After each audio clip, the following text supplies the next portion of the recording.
జింబాబ్వేతో జరిగిన మ్యాచ్లో భారత్ ఘోర ఓటమి చవిచూసింది. 115 పరుగుల లక్ష్యాన్ని ఛేదించే క్రమంలో వరుసగా వికెట్లు కోల్పోయి కేవలం 102 పరుగులకే ఆలౌట్ అయింది. జింబాబ్వే బౌలర్స్ ధాటికి భారత బ్యాట్స్మెన్స్ వణికిపోయారు. పరుగులు రాబట్టేందుకు ఇబ్బందులు పడ్డారు. 4 బ్యాట్స్మెన్స్ డకౌట్ కాగా మరో 4 సింగిల్ డిజిట్ స్కోరే చేశారు. 5 వన్డేల సిరీస్ జింబాబ్వే 1-0 ఆధిక్యంలో నిలిచింది.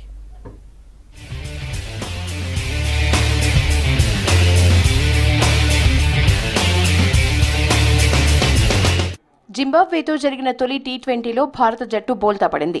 పసికుండలు నిర్దేశించిన లక్ష్యాన్ని ఛేదించలేక గిల్ సేన చేతులెత్తేసింది. 20 ఓవర్లలో 10 వికెట్లు కోల్పోయి 102 పరుగులు మాత్రమే చేసింది. జింబాబ్వే 13 పరుగుల తేడాతో ఘన విజయం సాధించింది. భారత బ్యాట్స్మెన్స్లో గిల్ 31 పరుగులతో అత్యధిక స్కోరర్గా నిలిచాడు. మిగతా బ్యాట్స్మెన్స్ ఎవరూ రాణించలేదు. జింబాబ్వే బౌలర్స్లో సికిందర్ రాజాకు 3 వికెట్లు దక్కాయి.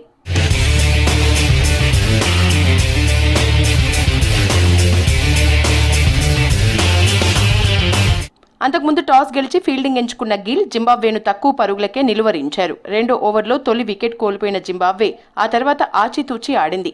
భారత బౌలర్లను ధాటిగా ఎదుర్కొనే ప్రయత్నం చేసింది. 6వ ఓవర్లో బెన్నెట్ క్లీన్ బౌల్డ్ అయ్యాడు. దీంతో పవర్ ప్లే ముగిసేసరికి జింబాబ్వే 2 వికెట్లు కోల్పోయి 40 పరుగులు చేసింది. ఆ తర్వాత డియోన్ మైయర్స్ ధాటిగా ఆడటంతో స్కోర్ 100 దాటింది. క్లేవ్ మందాడే 29 పరుగులతో టాప్ స్కోరర్గా నిలిచాడు. భారత బౌలర్స్లో రవి బిష్నోయికి 4 వికెట్లు, సుందర్కి 2 వికెట్లు దక్కాయి.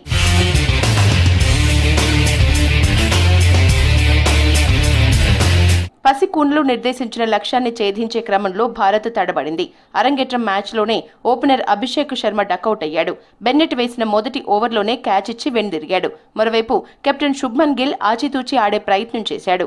4వ ఓవర్లో రుతురాజ్ గైక్వాడ్, రియాన్ పరాగ్ వరుసగా వికెట్లిచ్చుకున్నారు. దీంతో టీమిండియా కష్టాల్లో పడింది.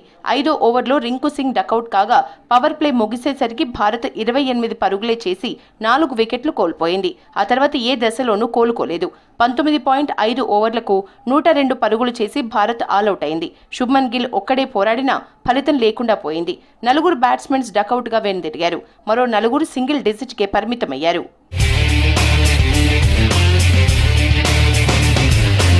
జింబాబ్వే బౌలర్స్లో సికిందర్ రాజా, చటారాకు చెరో 3 వికెట్లు దక్కాయి.